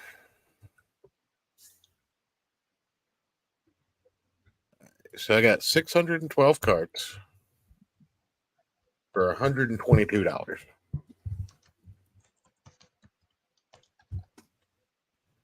I divide 122 by 612, and I get 20 cents a card I paid. Mommy, sleep, buddy. Night, bud. Good night. Love you. Night. But yeah, so I paid less for 1,224 cards plus express shipping to get it here from China in 4 business days than that one proxy cost. Why would I ever buy another real Magic card when they're doing shit like that? Right. Why would I ever give my money to anything except maybe a local store that I'm trying to keep the doors open on? Mm-hmm. Right. No, it's But 100% I true would, because I've always said, why do I play Magic when I happen to play Magic? I happen to play Magic because I like to do things with my friends. All right? Because it's not for the story. I never cared about the story. It's not for the right. flavor of the cards because they haven't been flavorsome in years. Right? They first said we don't need all these people that are just having fun with a hobby. Clearly, this is a tournament game. And now they're saying we don't need a tournament game. This is a collector's game for people that just collect. How many factions of the market are you going to cut out before you just decide that it somehow makes money without human being interactions? Yeah. Well, I just, like I said, I can't justify when I can get 12 new decks for $250, and I can do that twice a year and have fresh things to play. And then I can go back periodically and spend another $20-$30 and order some cards to update my decks as new sets come out. Why would I ever buy a pack of Magic cards again, except to crack a pack or support my local game store? Right. The thing is, you shouldn't. That's the thing is that if you want companies to do good practices, you shouldn't support their poor practices. So you shouldn't actually ever buy Magic from WotC ever again if you can get it from someplace else. Well, it's not just WotC. I don't like WotC. Yes, they're guilty of these practices, but the issue is that while WotC is guilty of these practices, they're being enabled by companies like TCG Player. They're being enabled by, all of these secondary market salespeople. And if you would tell me for certain, like tomorrow, the best thing Wizards of the Coast can do for the health of their product is come out tomorrow and say, from this point on, we will offer a direct sale of any card at a set price range based on rarity. We are abolishing the reserved list. Any card at common will be sold for 25 cents. Any card at uncommon will be sold for 50 cents. Any card at rare will be sold at $1. Any card at mythic will be sold at $2 or $5. I'd be fine with that. I would order every fucking card from WotC from that point on to encourage that practice. I mean, and then they could then put out cards at a $3 a pack rate for people that want to gamble, for people that want to, spend $3 at the chance of pulling a $5 card out of it. Well, I mean, it's why many moons ago now, Yu-Gi-Oh made WotC piss themselves because Yu-Gi-Oh did something smart, even though I hate Yu-Gi-Oh in concept. Do you remember when Yu-Gi-Oh went electronic when they made their own Yu-Gi-Oh game? Yeah, Magic's done the same thing, but sure. Yeah, but do you know what the difference is between Magic and Yu-Gi-Oh doing it? When Yu-Gi-Oh went Yu-Gi-Oh gave online, you access to the entire card pool for free as long as you earned it by playing their campaign. That And if you actually own physical cards, you could put in the serial number on your card and unlock that card. Oh, okay. Right. This was before WotC did their own wizard, their own Magic the Gathering MMO, which did not do Mhm. that. They wanted you to buy all your old cards over again in digital format Yeah. that could be taken away, and Mhm. most people, I would hope, said, "Fuck that." Yeah. Well, no, I mean, Arena caught on for a little while in the Oh 60 yeah, card standard community, but it's quickly lost. Like, just Magic Online's never going to be replaced. right. They intended to replace it with Arena, but Yep. having to import that library of old cards and trying to get that demographic of people off of MTGO over Yeah. to Arena is just never going to happen. I mean, But I'm on I'll sit Arena. here. I'll sit here and I I'll sit here and rant about this shit all night. So we should probably wrap up. So, I good mean, night, everybody. good night, everybody. See,